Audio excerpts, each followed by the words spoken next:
Hello, everybody. Another whoop-ass edition of Come Get Some here. Professor Wolvie with myself, Dr. Ripps, here for another kick-ass week. Bye. It's a good thing I was wearing sunglasses. They're over here. Good thing they're over here. Over where? Here? Sorry about our absence last week. We were not able to get to you with our Survivor Series. I was thigh deep in a turkey. I think we all were, and I'm still almost in that coma. But happy holidays to all of you all out there in whatever country you're watching us in.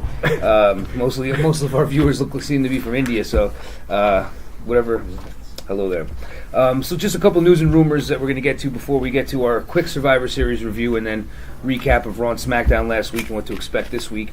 A couple news and rumors. Now, the biggest thing coming out of WWE right now, I think, is the fact that originally they had some plans set for the Royal Rumble where I think Finn Balor was going to be the next guy in line to take on Brock Lesnar.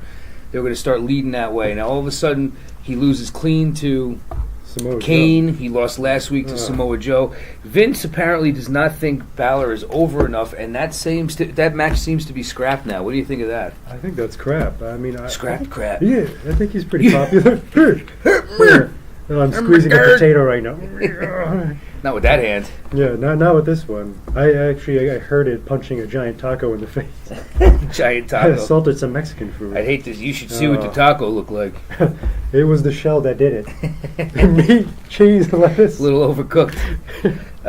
Yeah, I think it's weird. I mean, Yeah. we'll get to that later. Him losing to Joe and stuff. But I thought he was over. I think he's pretty popular. Yeah, I don't see what. I mean, maybe he just doesn't think that he's ready, or maybe he's believable enough to be able to beat him, considering he's lost a couple weeks. But that's all because of booking. Yeah, so it's not really something that's his fault. I do like it though when he's getting beat up. If you notice, he makes noises like. Potato. But either way, I don't agree with that either. So we'll see what direction they're going in. If you think about it, who's going to take that place? I don't know. If my Finn Balor belly tattoo says anything about Thug Life, right below your Thug Life one. Balor Clue. Well, they're not going to put Strowman against him again. Not going to put Joe against him again. Rollins seems to be in the Shield tag team buddy with Ambrose right now. So Reigns is the Intercontinental Champion. So who are you going to put against Lesnar in this spot? Bray Wyatt, who's been losing to everybody, including Jason Jordan last week or 2 weeks ago, whatever it was. So I mean, I don't know. We'll see what happens with them. The women. It's going to be Jason Jordan. Yeah. Oh my God. The women seem to be getting some play here. There's a lot of rumors going around that a couple different things. One, they may get their own show. Two, they may have an Elimination Chamber match. And three, they may have a Royal Rumble match. Giving some love to the women, what do you think if any of these three things happen? All good. I think it's great. Well, that could be why we had so many people debut last week to get some more bodies in WWE, and we'll talk about that as well.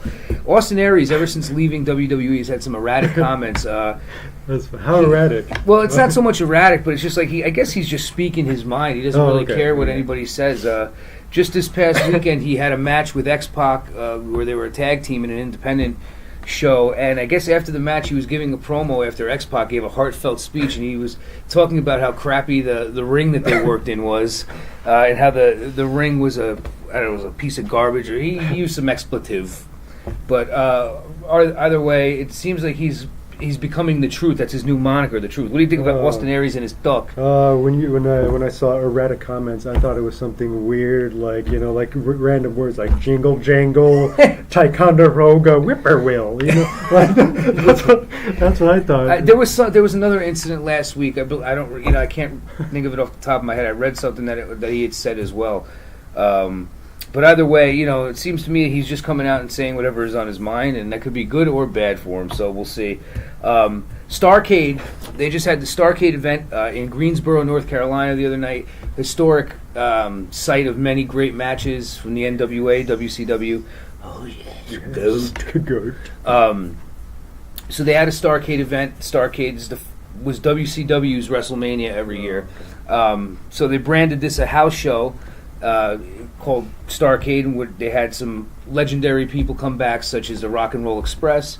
Ric Flair was there to walk Charlotte out to the ring. They had a double main event of steel cages, Natalya versus Charlotte in a steel cage, and I believe it was AJ versus Jinder in a steel cage as well.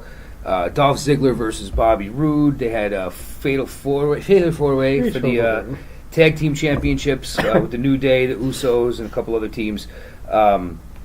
The event seemed to have gone really well. Dustin Rhodes, I think the biggest news was that he came out as Goldust and on the entrance ramp took his Goldust gear off and revealed his old Dustin the Natural Rhodes outfit and his old song, Will They Call Him the Natural? Natural as could be. Came on and he came out to his old gimmick, old WCW days, got the win over Dash Wilder. Good event there. It's a good name, by the way, Dash Wilder. Dash Wilder. Dashboard Wilder. The reason that we saw Becky Lynch and The Miz get destroyed last week on their respective shows was because they're going to be filming a new Marine movie with Shawn Michaels. Oh. So look for them to be missing a little bit of action in the next couple weeks. Speaking of missing some action, Drew McIntyre, feel terrible for the guy, was NXT champion, fresh on his comeback from the independent scene, making his comeback. NXT champion, loses the match to Andrade Cien Almas at NXT TakeOver. During the finish, held on to the ropes too long, tore a biceps muscle, and now is going to be out for months. He's always been my favorite NKOTB member. Yeah, me too. Drew, he's from 98 Degrees, brother. Oh, okay. Joey McIntyre. Joey McIntyre, the best thing he's ever done was his role in that, the Melissa McCarthy movie. He plays Melissa McCarthy's brother. The movie with Sandra Bullock. I don't remember. He plays whatever. Please Nobody cares. Don't go, girl. Goldberg will be starring on The Flash in a couple awesome. Episodes coming up soon, so that'll be kind of cool. I know you're a superhero geek, so... That's right. I haven't been this happy since Batista was on Smallville. Does anybody remember that? He was. I don't remember Batista being on Smallville, but I know Edge is on a bunch of shows. He was on The Flash. Edge was on The Flash, too? He's on that show on USA. There was one, can't remember anything Haven. anymore. He was on Haven, that's the show. Which I think is over now, but... Yeah, he was a regular on that show. That's it for the news and rumors. So let's just get rid of this. All that typing. Well, so we did have a pay-per-view a couple weeks ago here, Survivor Series, just a little over a week ago. It was a pretty good event, had some good matches on it. First I just want to mention that NXT TakeOver the night before was awesome. Just about every match on that card delivered. Ember Moon, the new women's champion, well-deserved. Really good Fatal 4-Way there. Fatal 4-Way. We also saw Andrade Cien Almas, as I said, beat Drew McIntyre to become the new NXT champion. We also saw a great match between one of my new favorite guys, Aleister Black, who I know you're not privy to NXT very much. You showed me some of his stuff. He's great, man. And he's going to be a superstar. But the Velveteen Dream, Patrick Clark from Tough Enough. Velveteen Rabbit. He came out wearing, he's a mix between Prince and Ravishing Rick Rude. And came out wearing very Ravishing Rick Rude-esque tights with Aleister Black's face on it. And just had an unbelievable match. Yeah, it was a great match. Great build-up for it. So kudos to those guys. Does he have a mic? He's like the Little Pepper from the Pepper commercials. It's a sweet one. Little Sweet, is that Little Pepper, whatever the hell his name is. Justin Guarini. Justin Guarini on the little pony. Yeah, I actually like that commercial. It is great. I love all of them. That's the best thing he's ever done. He doesn't need American Idol. No, no. Who the hell needs that? So the Survivor Series was a good event. So we had in the kickoff show we had Elias defeating Matt Hardy. Which obviously we like Elias, but Matt Hardy all of a sudden. I feel bad for him. It's almost like they're not even trying to go with him as a singles guy while his brother is out, and I'm not sure why. They're just kind of waiting for his brother to get better. Yeah, and he's not coming back until WrestleMania time. So I don't know what the holdoff is or why. Matt's made comments. We speculate every week on when he's going to become broken. Broken. He just made some comments how he's reaching his breaking point. Yeah. Well, I thought, but every week he makes comments, and every week shows a picture on his Twitter of a broken pencil. Yeah, things like that. It's getting a little old here. Not even that way. It's at this point, it's like, okay, if you're not going to do the broken thing, but why isn't he on TV at all? Have him be a formidable singles wrestler. But nonetheless, Elias, we still love him. Gets the win on the kickoff match. Second match on the kickoff show was Cruiserweight champion Enzo Amore beating Kalisto. Again? Didn't you fight? Fight every week, so no interest, and we're not even going to waste our time talking about it, or Enzo. Kevin Owens and Sami Zayn beat Breezango. Now, clearly, it's like, listen, guys, shape up, or you're going to be on the pre-show, and that's what they were. Although they were later on in the show. Obviously, Zayn and Owens beat Breezango. I wanted Breezango to win. Son of a bitch. I swear to God. The Shield beats the New Day in the opening match in a really competitive, tough match. What did you think about this one? Did the right guys go over? Yes. Shield all the way. Good. Shield all day. Yeah. New Day all day. All day. All day. Hey, Day. Yeah, the Shield, in unity, deliver a triple power bomb to Xavier Woods or Kofi. I don't remember one of them. Win the match. Shield still intact. So that got Raw off to a 1-0 lead. Got a 2-0 lead after Team Raw defeated Team SmackDown in the women's 5-on-5 match, traditional Survivor Series, which predicted Asuka was not going to lose. She ends up being down, I think 3-1, comes back, pins the last three people. What'd you think of this showing? Clearly an Asuka showcase. All at the same time, she kicked them all. Yeah, I think you were right on that one. Didn't you pick? You picked. I did. I think I probably. Well, I just didn't think Asuka was going to lose. I mean, they were going to showcase her, and that's exactly what they did. She should have just been the team by herself. She could have been. Yeah, she clearly could have been there. I mean, it's funny, like in some of these matches, you have to suspend disbelief. It's like Finn. Like I'll talk about it later in the show, but in the Raw vs SmackDown men's match, it's like, Finn Balor is presented as this pretty main event style guy, a caliber guy. And he gets the hot tag late in the match, like the first time he's in the ring, really, he's fight, and then he gets hit with like one move, and he's out of the match. So essentially, he got beat in like 1 minute and 15 seconds, in the match. Like, it's just that they're the way that they book things is kind of weird. But maybe he's in trouble for saying something or doing something. I don't know what it is. He actually has made some pretty funny. Like, he was doing Thanksgiving turkey, and it said, "I'm not over this turkey being done."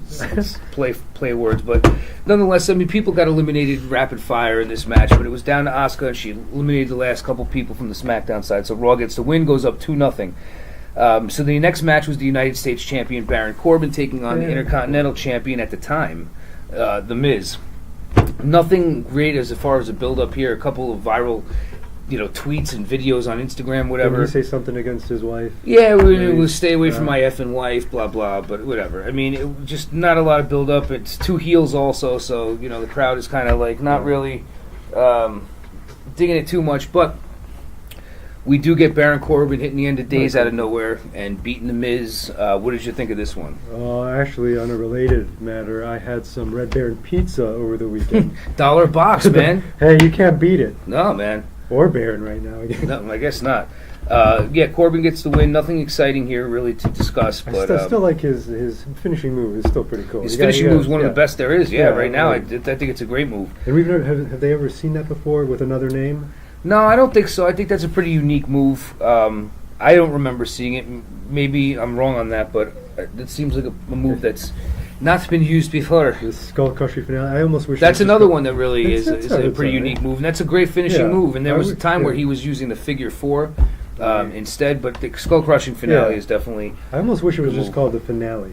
You know what I mean? It's kind of like the pedigree, the finale. Yep, the finale would be a good one. I don't know, exactly who made that moniker, but what I do know is that the Usos defeated Cesaro and Sheamus in another really good match. The Usos beat the Ba. It was a very good match. I was a little. I'm not sure. I don't remember, to be honest with you, who I picked for this match to win.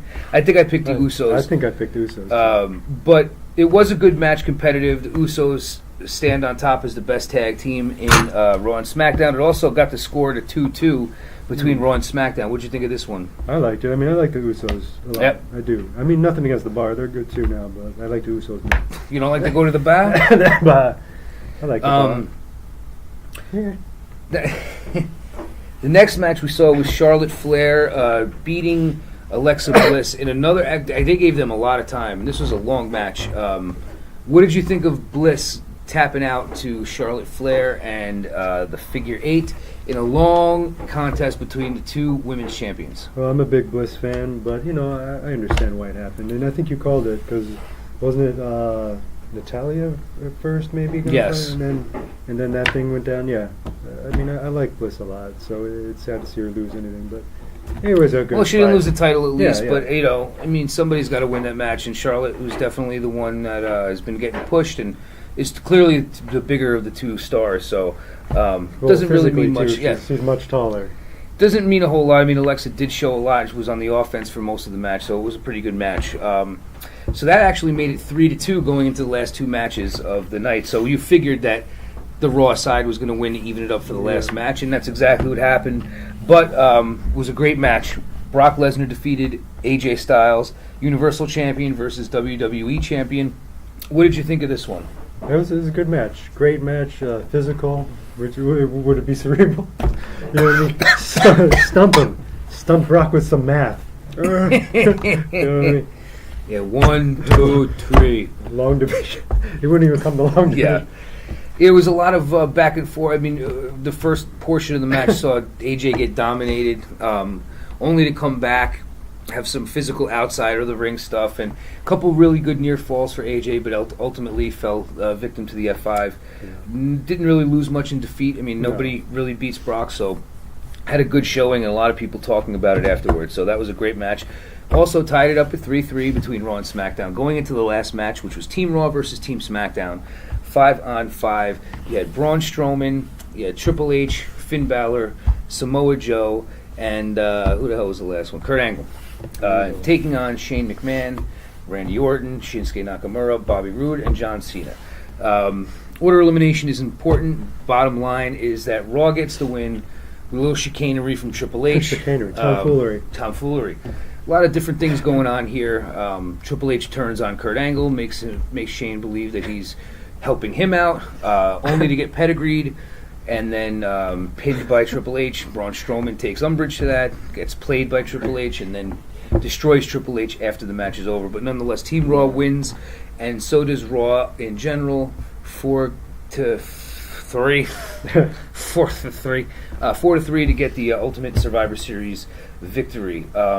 So implications going into Raw, what's going to happen between Kurt Angle and Triple H, what's going to happen with everybody else that's going on there. So with Raw, General Manager Kurt Angle comes out, Jason Jordan, Braun Strowman all confront Triple H, who does what? Makes a match between, Stephanie makes a match between Braun and Jason Jordan for later on in the show. Triple H and Kurt Angle get in each other's face, so clearly down the line that's going to happen, whether it's Royal Rumble, WrestleMania, who knows, but that will be showcased at some point. We did see Samoa Joe, as we mentioned earlier, choke out Finn Balor for the submission win. Another loss for Balor. What are you thinking here? Oh, when he was doing it, I saw the potatoes falling. I crush them. I just mashed potato, good, bad. I just don't. I don't understand it. Like we've mentioned before. I mean, if you're trying to push him, but not push him, like you're criticizing that he's not over, but he's getting beat. You know, because you're telling him to lose. Yeah. You know what I mean? It's just it doesn't make sense. Yeah, I totally agree with you on that. Not say and I think here's the problem. I don't think Samoa Joe should be losing instead of Finn. Yeah. I just don't think they should be in the ring together. Yeah. There's no reason for them to be fighting each other on a Monday night. Yeah. That's a nice match that you can save down the line. You've also done it a bunch of times in NXT and even done it once or twice in WWE. So save that. There's no need to do it every week on Raw. In fact, they did it, 2-3 weeks ago? And then they're recycling it again. Not sure why they do this. It's just bad booking. Again, no storytelling there. I don't really have an answer for it, but clearly I don't agree with it. Asuka defeats Dana Brooke in a huge upset. It was good to see her back, though. Yeah, I guess so. You know, they'd had some good. I was reading that they'd had some good house show matches on the weekend, so they decided, I guess, to do it at Raw. Nothing special here. Clearly, just again, Asuka moving up the ranks, showing her dominance. Dean Ambrose beats Raw Tag Team Champion Sheamus. What did you think of this one? Bar fight. Another bar fight. Again, the same guys you see every week, same ring, same people. It gets confusing. Just too much, man. Just, there's no creativity in that. It's like, okay, well, this week we'll have Rollins against Sheamus and Ambrose against Cesaro, and the next week we'll just switch it up, and then, until we have the Tag Team Championship match in 2 weeks, and then we'll have a schmaz after that, so they'll fight again at the pay-per-view. It's like, guys, come on. I mean, what are you doing? Put the club in there somewhere. Get these guys fighting. Get the Shield onto their next thing, and let's just go. Come on, get the Revival back out there. Whatever. I heard that they're cleared to come back, so whatever. we did have a women's segment after that in which finally Paige has returned. Yeah, that was cool. She comes back. Did you miss me? Blah blah. Looking good. Comes out and says she didn't come alone. All of a sudden, two unknowns come out of the crowd, start beating up the girls in the ring. Those two unknowns end up being Sonya Deville, who was Daria Baronato from New Jersey, an MMA fighter from Tough Enough. Same with Mandy Rose from Yorktown, New York. She was also on the same season of Tough Enough. Those are two people who have been in the developmental system for a while. Not really featured on TV, especially Mandy. Sonya Deville has kind of been on TV recently. Was just on NXT last week against Ruby Riott. But two girls who really have not had a lot of exposure on TV or on NXT in general, coming up to the big time here and debuting. What did you think of the whole segment with Paige's return and the two girls coming in? I definitely didn't expect it, so I think it's great because we were always talking about they need more women for the division. Yeah. So now they're getting it. So. Yeah, I just, I'm not sure that these are the right ones. That's the only thing. Yeah, I don't know. I just don't know. It might not be good. I'm not sure these, there's girls that have been there for quite some time, but the women's division down in NXT is kind of fickle because ever since Bayley and Sasha Banks and even Asuka now have left, it's kind of left voids, and there's really nobody other than Ember Moon who's kind of stepped up into that position. They've got some girls from the Mae Young Classic that could step in and fill some spots. We'll see, but we'll get to what happened on SmackDown too. But nonetheless, these girls are here making a statement, and they made it against some veterans. So we'll see what happens with that on Raw this week. Heard that there's going to be a six-woman tag team match. Paige, Mandy, and Sonya against Mickie James, Bayley, and Sasha Banks. So we will see how that turns out. Braun Strowman beat Jason Jordan via disqualification when Kane interfered and took out Braun. So are we just delaying the inevitable? Okay, they're finally going to meet and Kane's going to get destroyed and then fade off and go on to his mayoral candidate, his mayoral campaign, I should say. Gulak. Gulak. Yeah, actually, my TiVo went out. It started. I saw the beginning of the match, and then my TiVo went out, and then I just saw the end of it with Braun, like he was physically hurt, limping back up the ramp, and I'm like, I don't think Jason Jordan did that to him. No, yeah. Kane, I give you Kane. You're on fire. Yeah, again, I'm not really that excited about this feud. I know they've given Kane some wins over Rollins, Ambrose, and Balor, which is supposed to make him look like a monster. But at the end of the day, you've done this a million times. He's been a monster, and then, he goes through some phase, and then he becomes a comedy act, and then he disappears for a little while. He's going to be disappearing to take care of his political duties, but coming here to put Braun over, giving him a fresh opponent. So, can't argue with what they've done. Went through the ring last week or 2 weeks ago. This time he attacks him, comes back. Eventually we'll get the blow off of this, whether it's on Raw or at a pay-per-view, yet to see. Rich Swann, Cedric Alexander, Akira Tozawa, Mustafa Ali defeat the Zo Train, which is Drew Gulak, Arya Daivari, Tony Nese, and Noam Dar. So you get 55 competitors, the entire 205 roster in one match. And then the next night on 205, they do the same thing, which is what they do every week, and then they wonder why nobody's interested. Well, stop doing the same crap. It's the same guys every week. And when you only have 8 guys in the division, it's pretty hard to have a show that has a little bit of diversity in it. So another 50-man tag match. I don't even remember who won, but I guess it was the baby faces. It's like all of them. Isn't that all the cruiserweights? Yeah, I think it is. That's what all of them. The big news this week too. Hideo Itami will be debuting soon for 205 Live, so that'll be something to check out. He's clearly a superstar. Really hasn't had the best NXT run due to injuries and other things, but nonetheless excited to see him come up to the main roster in any way. Matt Hardy attacked Elias. Yeah. Now giving a little fire back. This could be a nice little feud. Now could be. But are they just feeding Hardy to the wolves? Just saying, all right, well, you just do this little thing until your brother comes back, or is it going to be where, I don't.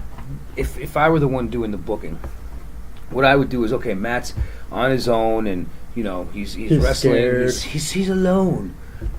He's all by himself. But maybe there's a guitar shot to the head, something like that. And all of a sudden, all of a sudden, he's it just triggers something in his head. He gets a concussion. His mind's all messed up. All of a sudden, he's a freak. You know, and then when Jeff comes back, boom, Jeff was injured, he was broken, now he's back. Hey. It's written there, right? It's right there. It's easy, simple as pie. Do it. In fact, WWE is looking for writers right now. I just saw a thing, and then, listen, they'll never take us because we don't have that television pedigree. But maybe that's where you're going wrong, guys. Stop looking for television writers who wrote on sitcoms and look for guys who are interested in making good storylines for wrestling. Wrestling, all right? This isn't friggin' Mike and Molly, man, all right? So, maybe they should think about that before. It's all about television production. They just take old Mike and Molly scripts and just change the names. There you go. Minute, why is Dolph Ziggler serving tea? Why is he going to the mall in a muumuu? Real sarcastic. Listen, it's just, it's bad writing. But, listen, get Matt Hardy going, man. You're missing out on this. Roman Reigns defeats The Miz to become the Intercontinental Champion. Now, we saw some, altercations earlier in the night. Were you expecting this when the match was named? Were you expecting him to win it? No, not really. Maybe were you? No, I don't know. I mean, I've been hearing for a while that Miz was going to be the guy to fight with Reigns in a feud, and then they just hadn't done it. And they were going to maybe put the belt on Reigns because it was the one title he hadn't won. They wanted to get him the Grand Slam, so they prolonged it, but it ends up happening. The Miz going to do the movie now, so Reigns is going to be doing the Open Challenge, and it looks like already there's a lot of people lining up. Jason Jordan, he's lining up. Finn Balor, and there was somebody else who also said that they would like a shot at the title on Raw this week. So we'll see who comes out to actually take the challenge, and see who maybe steps up. Obviously, Reigns is not going to lose it right now. They probably have some plans for him to hold on to it for a little bit, but we shall see. So Roman Reigns, the Intercontinental Champion, that is Raw for this week. Where's the cat? Cue the cat sound. I forgot to look up the Survivor Series one too. I keep all of my notes. Oh, that's right. I'm supposed to put them on the list of Ripps, which I don't even have today. Damn it! Oh my god! The list of Jericho may not be there, and he may be fighting Omega, but the list of Ripps stays here. All right, SmackDown. Was definitely interested to see what happens on this one because of the Shane McMahon stuff, Kevin Owens and Sami Zayn getting involved in that match as well. So I figured there was some fallout coming for that.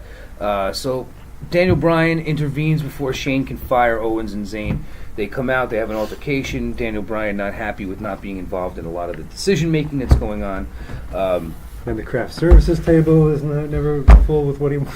Son of a B. Yeah. So they make a match for later on in the show, Kevin Owens and Sami Zayn to take on the New Day.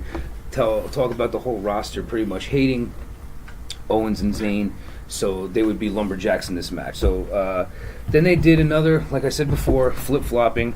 If it wasn't bad enough, it's always the Usos against Shelton Benjamin and Chad Gable. Last week it was Jimmy Uso against Gable. Now it's Jey Uso against Shelton Benjamin. Benjamin gets to win. I like to call him Juso. Juso. Juso. Jey Uso. Juso. You like it, the juice? The juice is good. Bring a juice maker. And, what is it, a juice weasel? Remember that? From, the juice weasel. The beauty of the juice weasel. The beauty of the juice weasel, if there was any. So Shelton Benjamin gets the win. Clearly, obviously, they're on a collision course to fight for the championship. Who cares? Bludgeon Brothers make their debut against the Hype Brothers. Stop. Hammered. Yeah, came out in some new garb, some like reddish, gray, black garb. It looked pretty cool. Yeah, they were actually cooler than I thought they'd be. Yeah, listen, you were expecting them to still have kind of the same dark personas. Yeah. It almost reminded me of a way of a darker version of like the Funkasaurus. It was like Brodus Clay is coming in 2 weeks, and all of a sudden he comes out as a disco ball and comes out, Funk is on a roll. Somebody call my mama. But yeah, they looked pretty good. They had a good look with their new outfits. Dropping Luke and Eric and just being known as Rowan and Harper now. Wasn't that an old like comedy group? Rowan and Harper. Sounds or Rowan and Martin was laughing. That's what it was. Dean and Martin. I don't know. Whatever it was, Russ. Either way, they beat the Hype Brothers, who are just about ready to burst. They've got to get this heel turn going for one of them. Jinder tries to get a leg up on AJ Styles. Sounds like he's trying to pee on him. He gets a leg up. What is he, Odell Beckham? What did you think of Jinder Mahal trying to reign on Styles' new championship? Rain fire? I don't know. Boot. Good. I don't know. I think Jinder's getting better with the talk. I think he's getting better. You know, just when he loses the title, maybe it gave him that fire. You know, not having the title. Yep. I don't know. I just feel like he's getting a little better on the mic. Well, yeah, I mean, I think he is. I think, I'm really not sure what they're going to do as far as the championship, if they're going to put it back on him, and if they're not, what's going to be ahead for him. There were plans of having Cena versus Jinder at WrestleMania and getting Cena that 17th record-breaking championship at WrestleMania, maybe one of his last big moments, so who knows, but we do know that at Clash of the Champions, which is going to be their next pay-per-view, it will be AJ versus Jinder. It's the only match announced for the pay-per-view so far, so we'll keep an eye on that. Now, we did have an NXT takeover, similar to what happened on Raw with Paige and the two new girls. Ruby Riott, Liv Morgan, and Sarah Logan. Sarah Logan beat from the Mae Young Classic and on the independent scene. Liv Morgan and Ruby Riott have been in NXT for a little bit. Liv Morgan definitely there for a long time. Actually, I went to school with a Ruby Riott. I wonder if it's the same one. It's got to be. How many Ruby Riotts? Gotta be. They interfered in Natalya and Charlotte's Women's Championship match, which was going pretty well, and beat the hell out of them.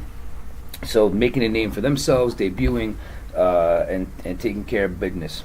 Kevin Owens and Sami Zayn somehow, I don't know how, I mean, you could see this one a mile away. All the cards are stacked against them. Usually when all the cards are stacked against somebody, it always ends up going their way. They beat the New Day in a lumberjack match after all hell breaks loose and blah, blah, blah, blah. They get out of it with the win. What'd you think of that one? I don't know. I was disappointed there was no lumber. I mean, it's been a while since I've seen a lumberjack match. It's been a while. It was cool. Yeah, you know what? Something. What bothers me about SmackDown now, it's like it at first, when they first separated the shows, it really didn't feel like the B show. We talked about this. It felt like the number one show for a while. Yeah. It had Cena. It had all these things going on. AJ. You know, even with the guys they have, like there's no Shin on the show. There was no Randy Orton. There was Bobby Roode didn't fight anybody, or Ziggler. You know, it's just like they're going through these things. Like Shelton Benjamin versus Jey Uso. You know, like, do we need to do that? Like, can't you figure out something else to do? Have Bobby Roode against a jobber. Have some guys against jobbers. Just to get guys on the show, and you don't have to do the same matches every friggin' week. We've been saying the same thing forever. Shelton Benjamin, that sounds like a Revolutionary War character. I swear, it does. Well, you know what it is? It's Shelton like Benjamin. You can showcase these guys, have a tag team match, have one of them there, and have the other guys attack from behind after the match, or have the guys not attack. You don't have to have them in the same ring every friggin' week, especially with so far out to go from the pay-per-view. Just have some matches and showcase some guys. Not everybody has to be on the show every week. But again, just overbooking. This is a 2-hour show as opposed to Raw, so you can fit some things in there and not have as much fluff. But they choose to fluff it up. So that was SmackDown for last week. So clearly, this week on Raw, what can you look forward to? Well, Kane and Braun having an altercation. I believe there's going to be another tag team championship match with the Bar against the Shield. Open challenge between Roman Reigns and whoever decides to accept. And somebody. Yeah, so Kurt Angle, some shenanigans, so and the Page match. So that looks like it's going to be a decent show tonight or Monday night, whenever, depending on when you're watching this. SmackDown, who knows? It's just going to be more Zayn and Owen stuff. They got to have to follow up with the girls and their debut. Shelton Benjamin and I think they're going to do a mixed tag team match this week, where it's Shelton Benjamin and Jey Uso versus Jimmy Uso and Chad Gable. I could see that. That's actually very possible. Why not? I don't know if they're going to be doing some kind of a heel turn, maybe Daniel Bryan turning heel. I really don't know. I can kind of see them doing that if they're not planning on bringing Bryan back to wrestle, which is exactly what his goal is at this point. I can see them trying to have the fans turn against him, so that way when his contract is up, everybody's pissed at him. It's not going to matter. Anywhere he goes is going to be ridiculous, and I will watch. If he goes to New Japan, I will watch every match of his. I love everything he does, and they'd be fools not to hire him. But I understand they're trying to protect him, but if doctors are saying that he's fine, oh, they are? If doctors are saying WWE won't clear him because they're afraid that he's going to get hurt. And I understand that to a certain degree, but if he's going to go and do it somewhere else, you might as well cash in on it. Yeah. The doctor says it's fine. Doctor said he's fine. It's not a real doctor. It's just a guy named Doctor. Hey, Doctor Scott. It's like, look at this. It's like Doctor says I'm it's like fine. it's like Ace Ventura, where she's like, "This is my friend Ace." And he goes, "Tom Ace." Doctor. This is my friend Doctor Scott. Doctor, how are you? Doctor. DOKTAR. Dr. Pepper says I'm good to go. What are you looking forward to this week, if anything? I don't know. Maybe whoever Roman Reigns is fighting, that's going to be interesting. I think so. Yes. Yeah. You should have paused for like 5 minutes. Good. Yeah, I'm looking forward to. I don't really even know. Honestly, I look forward to watching it every week, and every week I'm sitting there like, oh, I don't know. I wish they could kind of take the mold that NXT has made.